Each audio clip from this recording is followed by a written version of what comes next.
Turn the dial until the number combination aligns with the marker. The lock combination is preset to 0000. Pull one side to unlock. Turn the knob 90 degrees in the clockwise direction to the position showing here. Reset the combination wheel to the new combination you desire.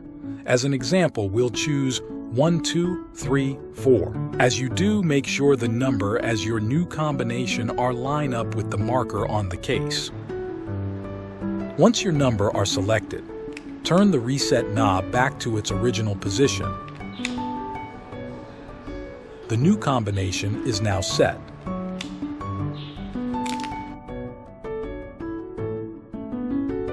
The new number combination will now be used to unlock the cable.